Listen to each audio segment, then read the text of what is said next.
The conference room on the Galactic Council station smelled strange to Ambassador G1. After 3 years, she still couldn't get used to it. Too many different species in one place, each bringing their own atmosphere, their own sense. "The Krell swarm is moving faster than predicted," said Council Speaker Vex, his 3 eyes blinking in sequence. "They will reach the Verdant colonies in 2 weeks.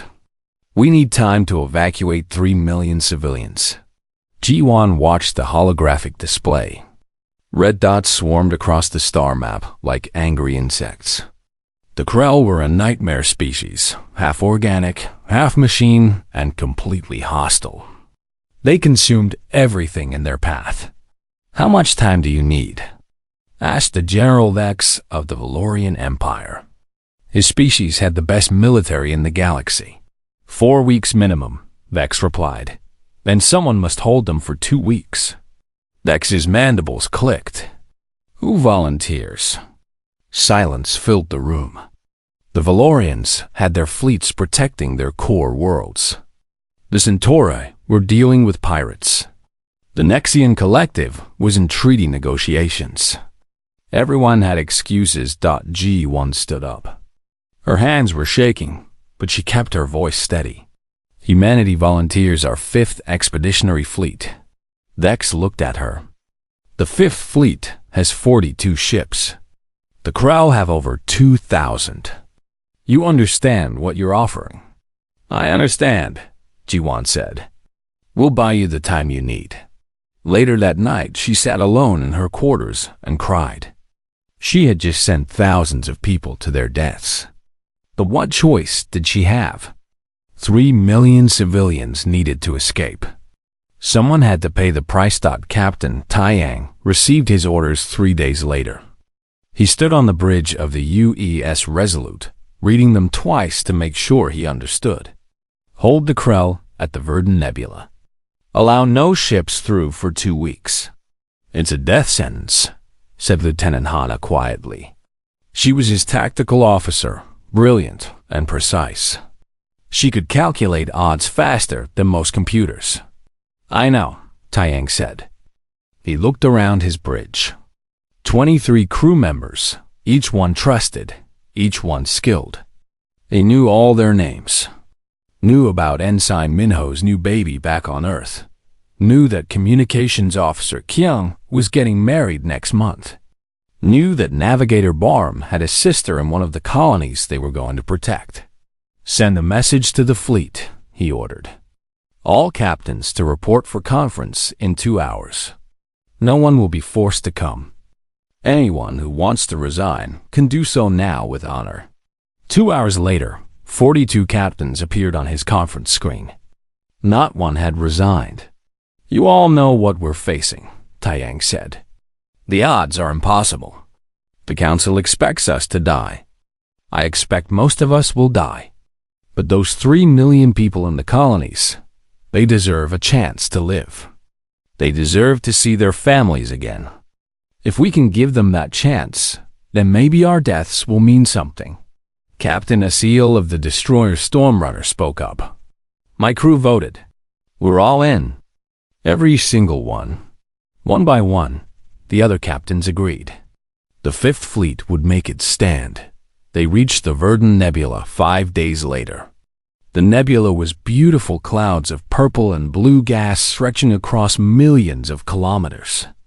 It was also perfect for ambushes. Sensors didn't work well in the dense gas. The Krell would have to enter blind. Spread the fleet thin, Taiyang ordered. Make them think we're everywhere. Hannah, I want trap patterns delta through epsilon. We hit them, we run, we hit them again. Never stay in one place. Understood, Hannah said. Her fingers flew across her console, plotting vectors and ambush points. Engineer Minho climbed up from the engine room, wiping grease from his hands. Captain, I've been thinking. We can rig the old fuel pods to work as mines. They won't destroy a Krell ship, but they'll definitely hurt. Do it, Taiyang said. Use every trick, you know. We need to make 42 ships feel like 400.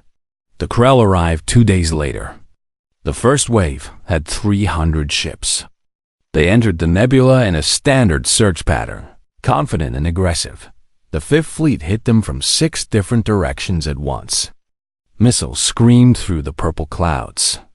Energy weapons flashed like lightning. 3 Krell ships exploded before they even knew they were under attack. All ships retreat. Taiyang ordered.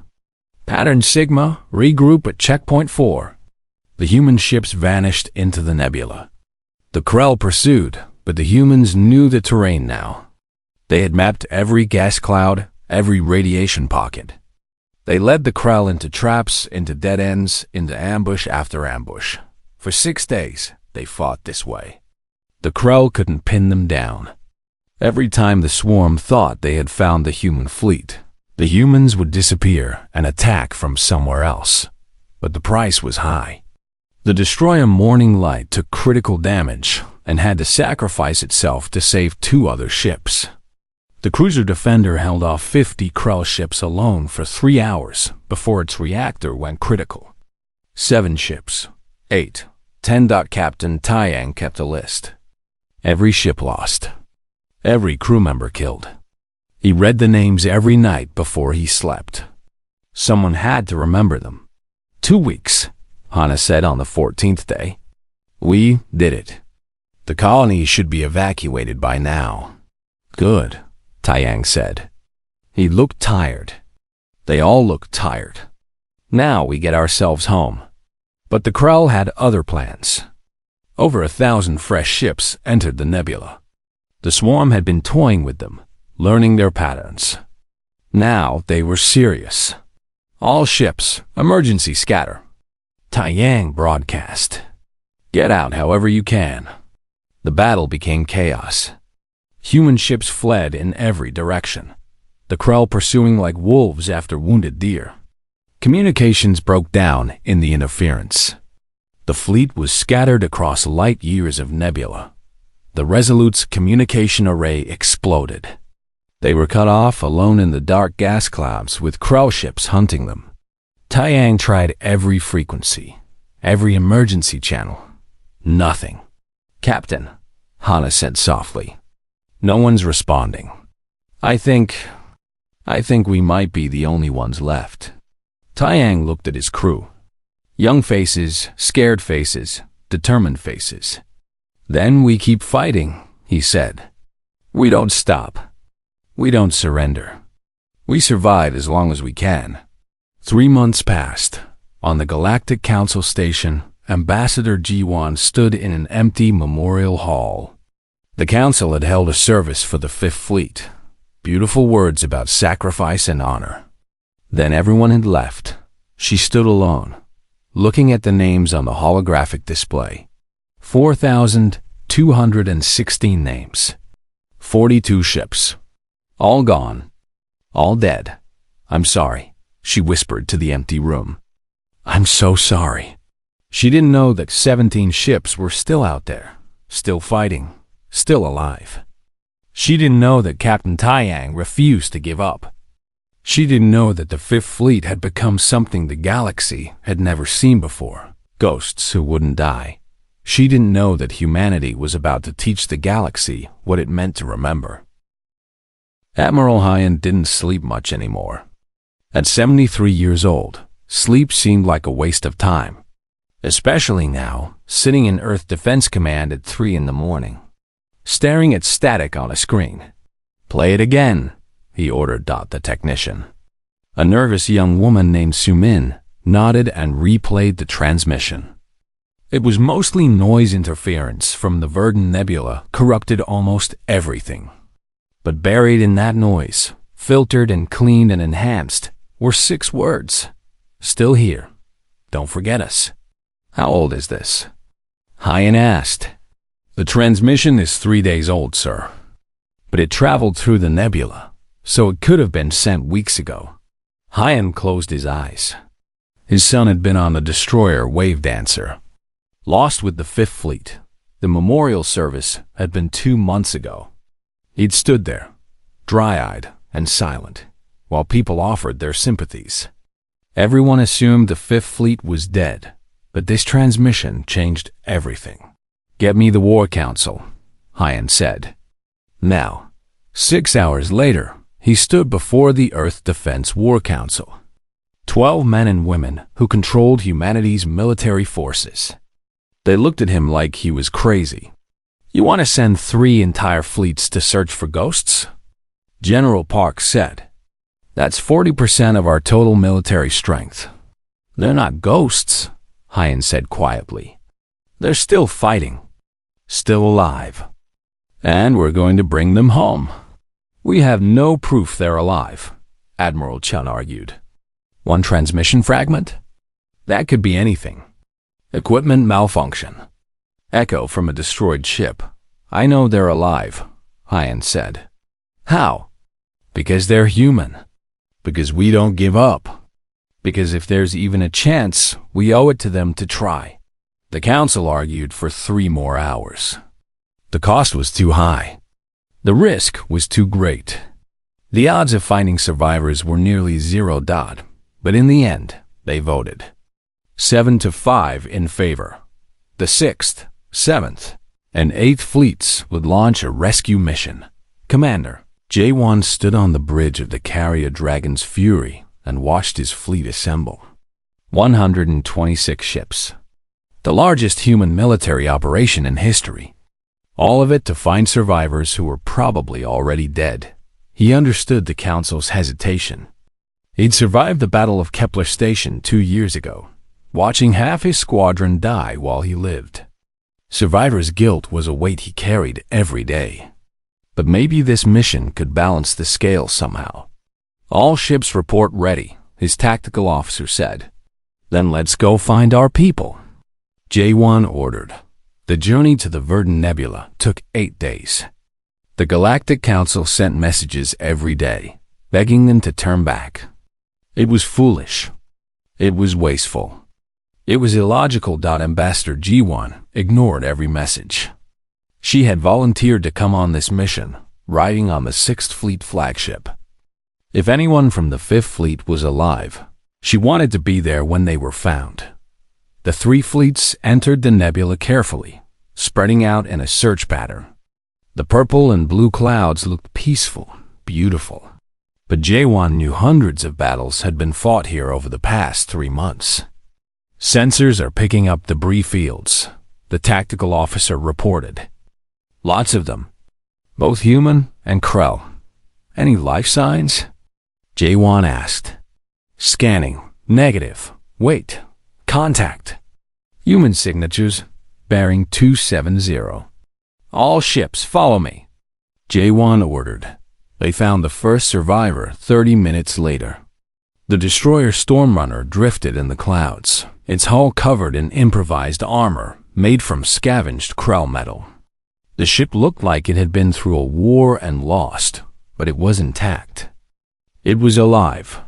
"This is Commander J1 of the 6th Fleet. Stormrunner, please respond."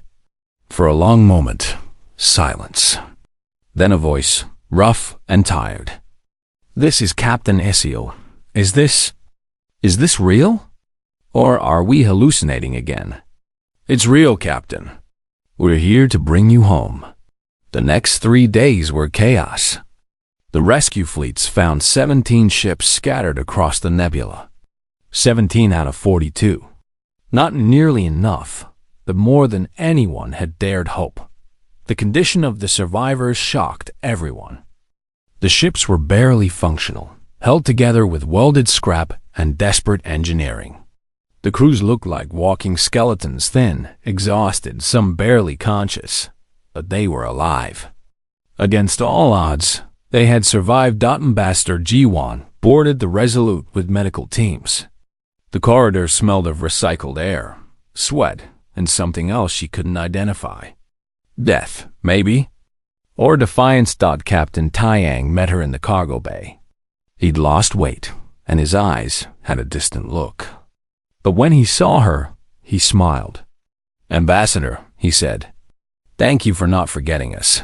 "How?" G1 asked. "How did you survive?" "Come with me," Taiyang said. He led her to the bridge. Lieutenant Hana sat at her station, looking half dead but still working.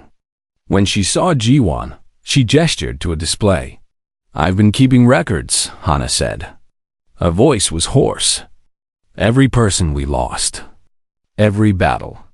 Every sacrifice. Someone needs to remember." Jiwon looked at the display. Names scrolled past. Thousands of them. Birth dates. Home planets. Last words. Final actions. 8,347 people, Hana said. "That's how many died from the Fifth Fleet. I recorded everyone. Their families deserve to know what happened. They deserve to know their loved ones didn't die for nothing." Tears ran down Jiwon's face. "You stayed here for 3 months, recording deaths?" "Not just recording," Taeyang said. "Fighting. Every day we survived meant the colonies had one more day to evacuate. Meant those 8,000 deaths bought something real. We couldn't waste that." Engineer Minho appeared from below decks. He looked like a ghost, thin and pale, but his eyes were bright. "We learned how to fight the Krell," he said. "Really fight them. We studied their patterns, found their weaknesses. We turned destroyed ships into weapons. We made traps from our own wreckage." "You were living in a graveyard," Jiwon said, horrified. "We were living in a memorial," Taeyang corrected gently. "Every destroyed ship, every sacrifice, it all had meaning. We carried them forward, made their deaths count." Admiral Hyan arrived on the Resolute that evening.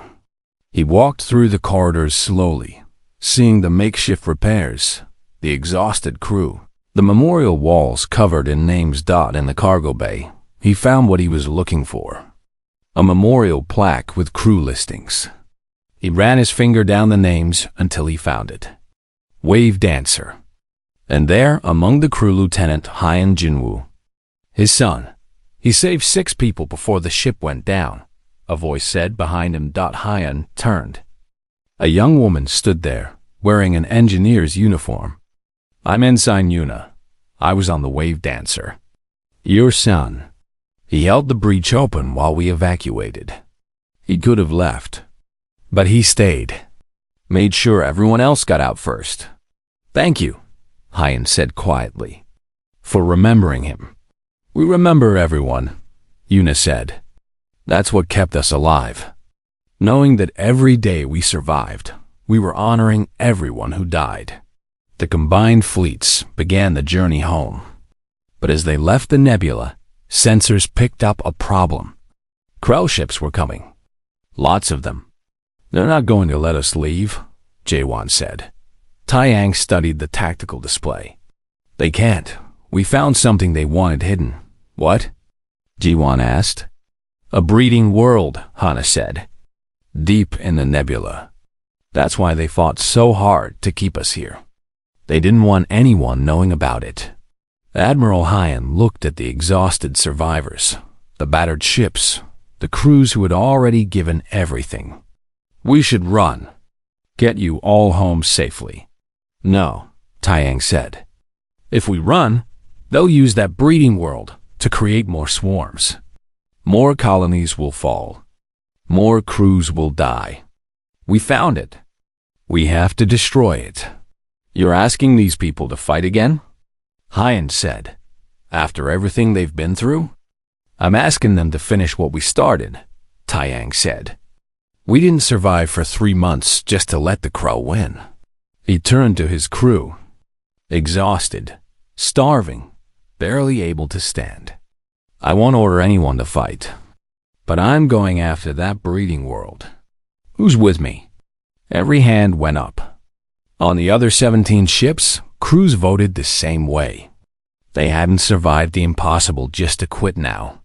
"Then let's finish this," Taeyang said. The Galactic Council broadcast emergency messages every hour. The orders were clear retreat immediately. Preserve the military assets. Don't throw away precious ships and lives. Admiral Hyan deleted every message without reading them. The breeding world is here, Dr. Sumin said, pointing to the tactical display. She'd been studying Krell biology for 5 years, ever since the swarms first appeared. Deep in the nebula core. That's where their queen lives. That's where they create new warriors. How do we destroy it? Commander Jaewon asked. That's the problem, Suman said. It's not a station or a ship. It's alive. A massive organic structure, maybe 10 kilometers across. Conventional weapons will just make it angry. Engineer Minho leaned forward, studying the data. What if we don't use conventional weapons? What if we attack it from the inside? Explain, Hyan ordered. Minho pulled up schematics on his tablet. I've been analyzing Krell technology. Their bioships use organic computers, living neural networks. I think I can create a virus, something that would corrupt those networks. But someone would have to deliver it directly to the breeding world's core. Silence filled the room. Everyone understood what that meant. It was a one-way trip. I'll go, Captain Taiyang said immediately. No, said Captain Isil. My ship is the most damaged. Stormrunner won't make it home anyway. Let me go. Both of you stop, Admiral Hyan said. We're not deciding this based on who volunteers first. We need a proper team. Marines who can fight their way in, engineers who can deploy the virus, pilots who can get them there. How many people? Jaewon asked. 40, Hyan said. Maybe 50. Enough to get the job done. The call went out to the combined fleet. They needed 40 volunteers for a suicide mission. No guarantees. No rescue. No coming home. 500 people volunteered in the first hour. Sergeant Yoonji stood in the cargo bay of the Resolute, watching her Marines assemble. She'd been selected to lead the ground team. 40 Marines, the best fighters from across the fleet. Young faces, old faces, scared faces, determined faces. Listen up, she said. We're about to do something insane. We're going to board a living breeding world, fight through who knows what, and plan a virus that might not even work. Odds are, we all die. The Marines didn't move, didn't speak. But if we succeed, Yoonji continued, we break the Krell. We stop them from creating more swarms. We protect the colonies, protect Earth, protect everyone who can't protect themselves. We make sure everyone who died in this nebula didn't die for nothing. Sergeant, said Private Do-hyun, one of the youngest Marines. What do we do if we get scared? Yoonji smiled. We remember why we're here. We think about the 8,000 people Lieutenant Hana recorded. We think about our families back home. And we keep moving forward. The fleet approached the breeding world 2 days later. It was massive, a grotesque structure of organic matter and metal, pulsing with sick light. Krell ships swarmed around it like antibodies protecting a diseased heart. We need to draw them away, Admiral Hyan said. Give the insertion team a clear path. I have an idea, said Pilot Do-hyun from the fighter wing. My squadron can make a run at their main fleet. Make it look like we're going for a bombing run. They'll have to respond. You'll be outnumbered 100 to 1, Jaewon said. Then we better fly fast, Do-hyun grinned. It didn't reach his eyes. The battle began at dawn. Not that there was day or night in the nebula, but crews had learned to track time by Earth standard. It helped maintain sanity. Do-hyun's fighter squadron screamed toward the Krell fleet, weapons blazing. The Krell took the bait, sending hundreds of biofighters to intercept. The human pilots flew like demons, dodging and weaving through the purple clouds, leading the enemy away from the breeding world. Insertion team, you have a window. Jaewon broadcast. Go now. 4 assault shuttles launched from the Resolute, flying low and fast toward the breeding world. Sergeant Inji gripped her rifle and watched through the viewport as the organic structure grew larger. 30 seconds to contact, the pilot said. Brace for. The shuttle shuddered as Krell defense systems opened fire. Organic turrets grew from the breeding world's surface, spitting acid and bioplasma. One shuttle exploded, 12 Marines gone in an instant. "Keep going," Yunji ordered. The remaining shuttles crashed through the breeding world's outer membrane. The pilots had done their job. Now it was up to the Marines. Yunji kicked open the shuttle door and immediately shot 2 Krell defenders. The interior of the breeding world was a nightmare. Living walls that pulsed and moved. Corridors made of bone and chitin. The smell was overwhelming. "Move! Move!" she shouted. The Marines pushed forward, fighting through waves of Krell. These weren't the normal soldiers. These were defenders. Bigger and meaner, bred specifically to protect the Queen. They lost people fast. Private Jiwoo took acid spray to the face and died screaming. Corporal Hygiene held off 20 Krell alone so the others could advance. Lance Corporal Sunho fell when the floor beneath him collapsed into organic acid. Yunji kept moving forward, calling out names. Not the names of the dead Marines, the names of the people Lieutenant Hana had recorded. The 8,000 who had died before. For Ensign Minwoo, she shouted, shooting a Krell in its central mass. For Captain Sang-yi, called another Marine, throwing a grenade into a mass of defenders. For Private Ji-yoon, Do-hyun yelled, his rifle blazing. The names became a battle chant. Every Marine called out someone from Hana's list. Someone who had died in the nebula. Someone who deserved to be remembered. Back in space, the battle raged. The human fleet was taking severe damage. Ships exploded. Hulls breached. People died. Lieutenant Hana broadcast from the Resolute. Her voice came over every ship's communication system, reading the memorial list. 8,000 names, spoken clearly and carefully. Never rushed. Lieutenant Kyunki, Destroyer Morning Star, died holding the engineering section. Ensign Taijin, Cruiser Defender, gave his life saving the medical bay. Captain Jaesung, Frigate Swift Arrow, rammed a Krell command ship to protect civilian transports. The human crews listened and fought harder. It was strange, even illogical. Remembering the dead should have made them sad, should have weakened their resolve. Instead, it made them stronger. The Galactic Council observers didn't understand. They watched from their safe monitoring stations, confused by what they were seeing. Humans fought better when remembering their losses. They became more determined, more dangerous, more willing to risk everything. It defied all logic. Inside the breeding world, Sergeant Yunji's team reached the core. Only 15 Marines remained. They were exhausted, wounded, running low on ammunition. Engineer Minho connected his equipment to the organic computer system. His hands shook as he uploaded the virus. "Come on," he whispered. "Work, please work." The breeding world's immune system detected the intrusion. Alarms, if you could call them, that echoed through the living corridors. More defenders were coming. "How long?" Yunji asked. 3 minutes, Minho said. "Maybe 4. Then we hold for 4, Yunji said simply. The Krell came in waves. The Marines formed a circle around Minho, firing in all directions. They didn't retreat, didn't fall back.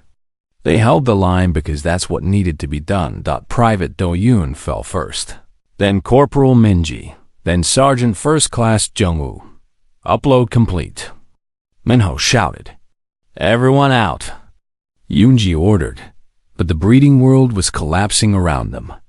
The virus was working, corrupting the organic systems, turning the structure against itself. The walls were closing.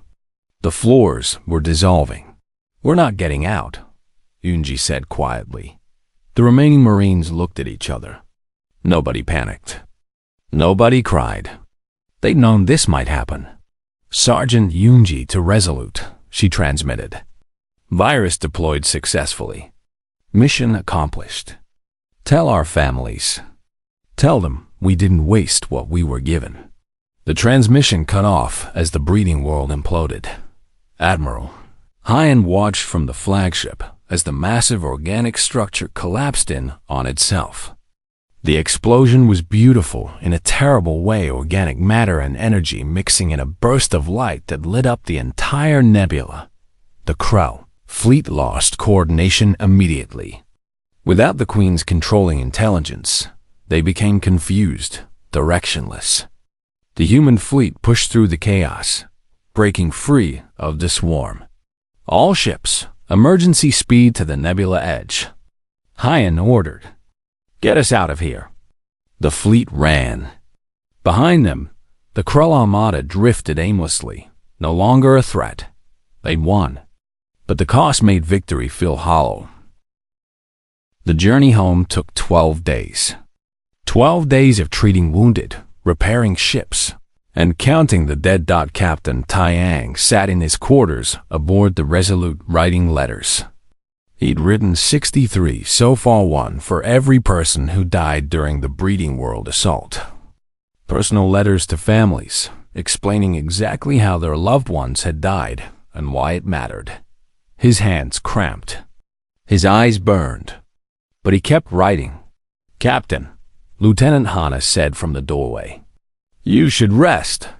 "After I finish these," Taiyang said. Hana came inside and sat down. She looked different now, older somehow, though only 3 months had passed. "I've been adding to my records. The new names. Everyone we lost at the breeding world. How many total now?" Taiyang asked, though he already knew. 20,147, Hana said quietly. From both the 5th Fleet's 3 months and the final battle. 20,000 people. The number hung in the air between them. 20,000 families who would receive notification. 20,000 funerals. 20,000 empty chairs at dinner tables. "Do you think it was worth it?" Hana asked. Taiyang looked at her. "The colonies evacuated successfully. 3 million people alive because we held the line. The Krell breeding world destroyed. The swarm threat broken. Yes, it was worth it. But that doesn't make it hurt less." On the medical ship Hope's Dawn, Dr. Yuna moved from bed to bed, checking on patients. The medical bays were overcrowded, wounded from every ship, injuries of every type.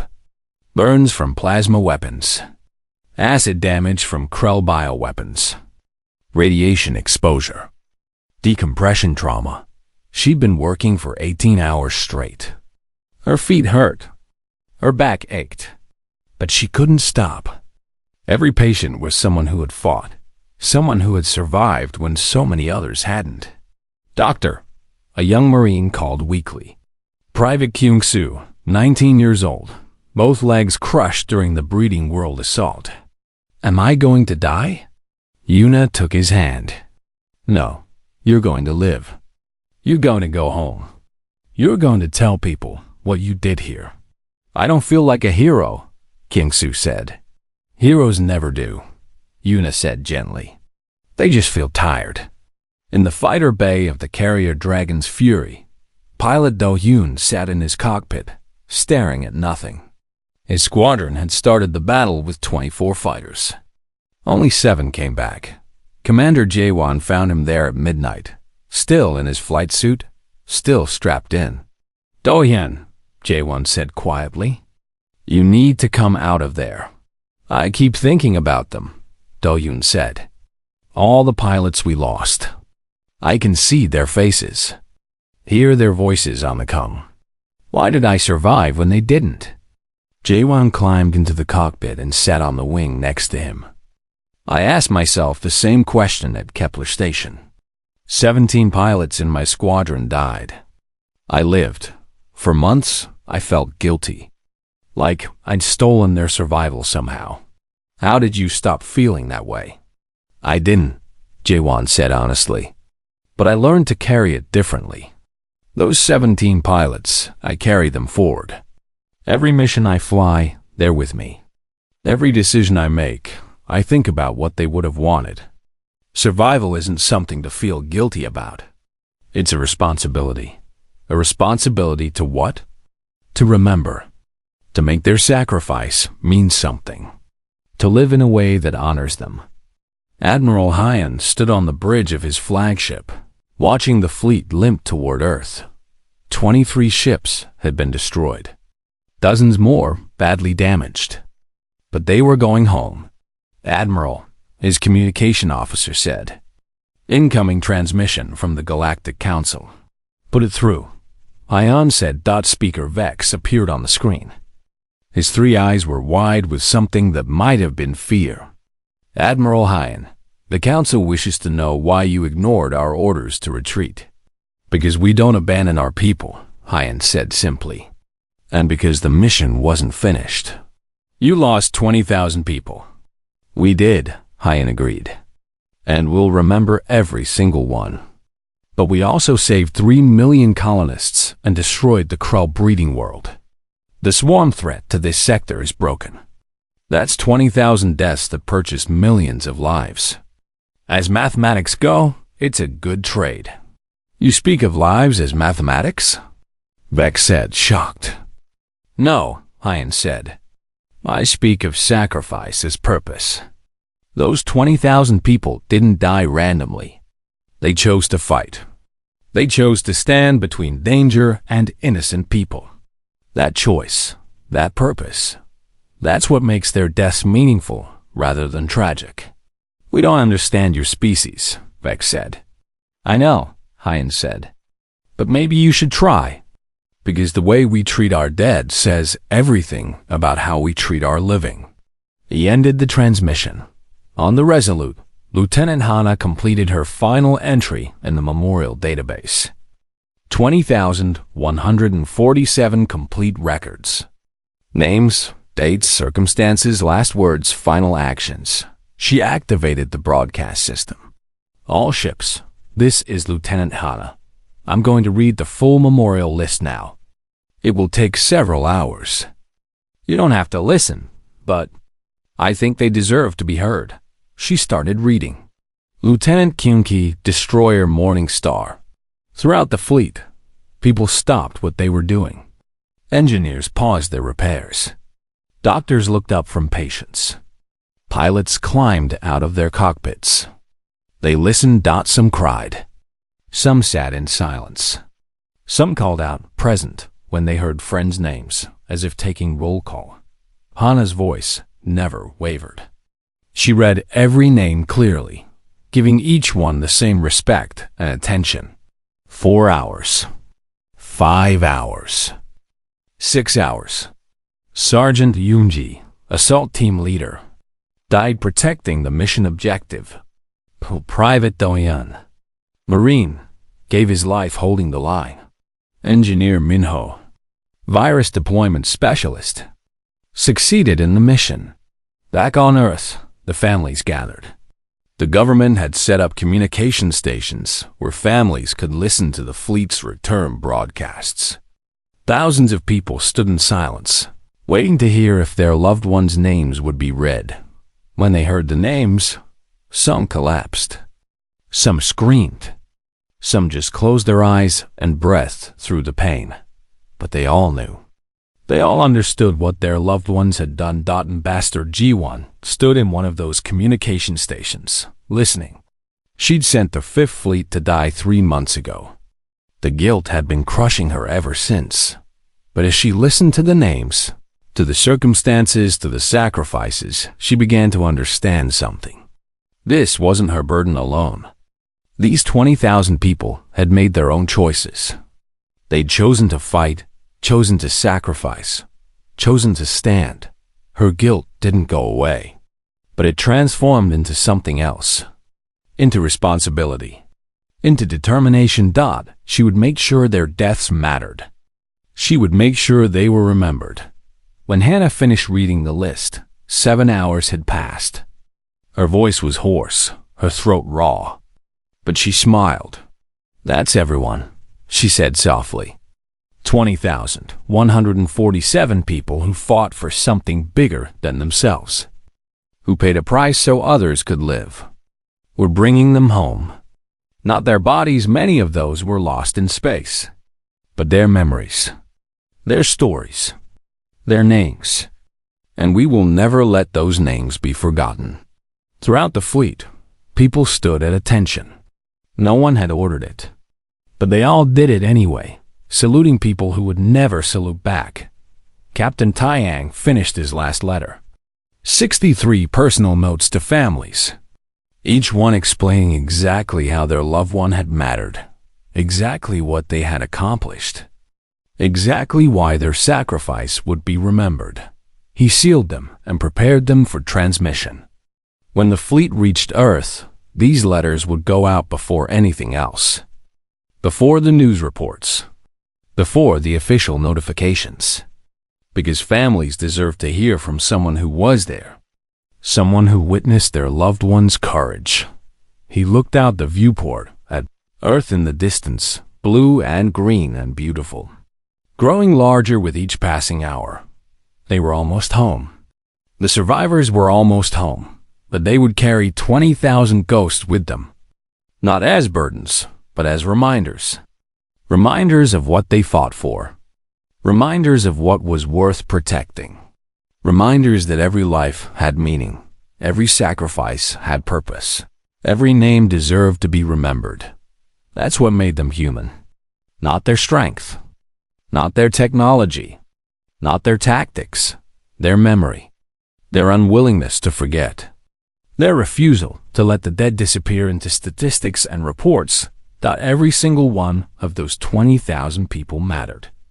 And humanity would make sure the galaxy knew it. Earth orbit looked crowded when the fleet arrived.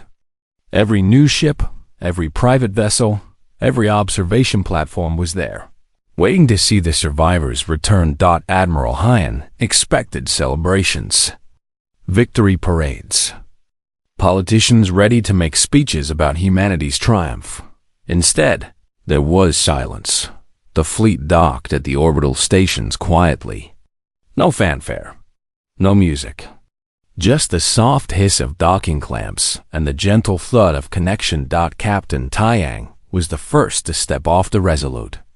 His legs felt weak after months in space. The gravity felt wrong, too heavy. But he walked forward, leading his crew onto the station. A crowd waited.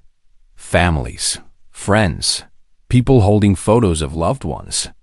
They stood silently, searching the faces of returning crew members, hoping to see someone familiar. Taiyang watched as reunions happened. A young ensign running into her mother's arms. A pilot finding his husband in the crowd. Small moments of joy in an ocean of loss. But for every reunion, there were a dozen people who searched and found nothing. Who realized their loved one wasn't coming back. Who understood that the photo they held was all they had left. A woman approached Taiyang. She looked tired, her eyes red from crying. "Captain, I'm looking for my son, Ensign Jinwoo. He was on the wave dancer." Taiyang's heart broke. "Ma'am, the wave dancer was lost 3 months ago. Your son. He saved 6 people before the ship went down. He held a breach open so they could escape. He was a hero." The woman's face crumpled. She'd known, probably, but hearing it made it real. "I'm sorry," Taiyang said. "I'm so sorry." "Don't be," she whispered. "He always wanted to matter. Wanted to make a difference. I guess he did." Similar scenes played out across the station. 20,000 families learning that their loved ones were gone.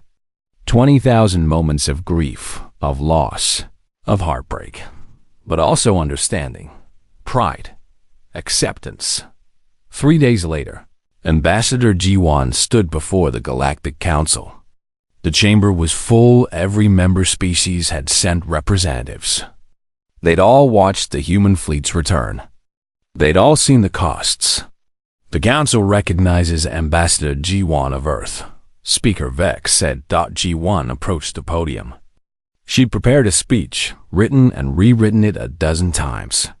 But now, standing here, she abandoned it. 3 months ago, she began, I stood in this chamber and volunteered humanity's Fifth Fleet for what we all knew was a suicide mission. I sent 4,000 people to die so that 3 million others could live. That decision has haunted me every day since. The chamber was silent. But I learned something from those 4,000 people, and from the 16,000 more who died bringing them home. I learned that humanity doesn't measure worth by survival. We measure it by purpose, by choice, by the willingness to sacrifice for something bigger than ourselves. She activated a holographic display. Names began scrolling. 20,000 of them. You see numbers, Jiwan said. Statistics. Acceptable losses. But humans see people. We see Lieutenant Kimki, who loved astronomy and dreamed of exploring the outer rim. We see Ensign Jinwoo, who died holding a breach so others could escape.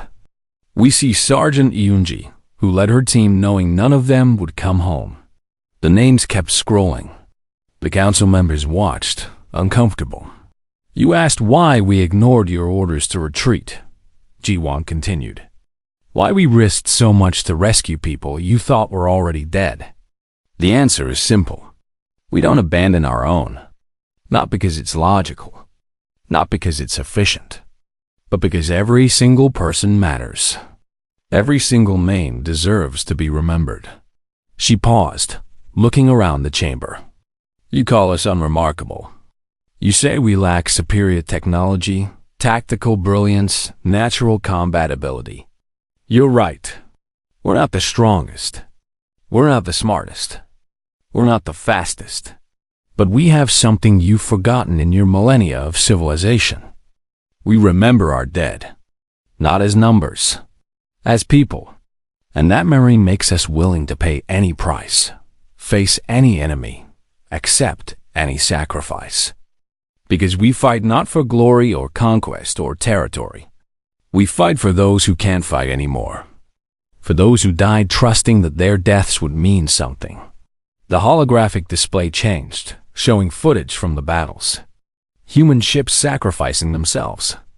Marines holding impossible positions. Crews working until they dropped from exhaustion. You want to know what makes humans dangerous? Jiwan asked. It's not our weapons. It's not our tactics. It's our memory. Our refusal to forget. Our determination to make every sacrifice count. We carry our dead forward, and they make us stronger. Speaker Vex shifted uncomfortably. Ambassador, the Council appreciates your species' dedication to remembrance. But surely you understand that military efficiency requires... It requires nothing, Jiwan interrupted. Military efficiency without purpose is just organized murder. Those 20,000 people didn't die efficiently. They died meaningfully. And that's worth more than all your efficiency combined. She took a breath. The Council is free to continue treating soldiers as expendable resources. But humanity will not. Every person who serves under Earth's flag will know that if they fall, they will be remembered. Their names will be recorded. Their families will be told exactly what they accomplished. They will not disappear into casualty reports and statistical analysis. And if that makes us inefficient, if that makes us unremarkable, then we'll be unremarkable together, carrying our dead forward, making sure their sacrifices echo through history. The council chamber erupted in debate. Some species argued for humanity's approach. Others defended the traditional views. But something had changed. Seeds had been planted. 2 weeks later, the council voted on the Fifth Fleet protocols, new regulations ensuring no species would be abandoned in combat, that all soldiers would be treated as individuals rather than resources. That remembrance would be built into military doctrine that had passed by a narrow margin. The galaxy was beginning to understand what humans had always known. On Luna, construction crews worked around the clock. They built a wall of black stone, 40 meters high and 200 meters long. And on that wall, They carved names. 20,147 names. Each one carefully etched. Each one given equal space, equal prominence. From admiral to private, from captain to engineer, everyone equal in sacrifice. The dedication ceremony was simple. No speeches, no politicians, just the survivors and the families standing together. Captain Taiyang, now promoted to admiral, placed his hand on the wall. He could feel the names under his fingers: friends, crew members, strangers who had become brothers and sisters through shared struggle. Lieutenant Hana stood beside him. She'd been promoted to commander and put in charge of the memorial archive, permanent record of every human soldier's service. Her work had already expanded beyond Earth. Other species were asking her to help them remember their own fallen. Do you think they'd be proud? Hannah asked quietly. Everyone we lost? I think they'd be grateful, Taiyang said. That's all anyone wants. To be remembered. To matter. To know their life meant something. Engineer Minho, now Commander Minho, chief engineer of the new Resolute-class ships, approached the wall. He found a specific name and touched it gently. Found him, he said. Ensign Jinwoo. The kid from the Wave Dancer. Admiral Hyan joined them. He was retiring next month, finally ready to rest. But before he left, he'd wanted to see the memorial completed. My son's name is here, Hyan said, along with 20,000 others. Each one a person. Each one a life. Each one a choice to stand and fight. Dr. Yuna arrived with a group of survivors from the medical ships. They walked along the wall slowly, finding names of people they'd tried to save, people they'd fought beside, people they'd lost. Commander Ji-won brought his fighter squadron. They saluted the wall, honoring the pilots who hadn't made it home. Ambassador Ji-won stood apart, watching. Families came and went, touching names, leaving flowers, telling stories. Some cried. Some smiled. All remembered.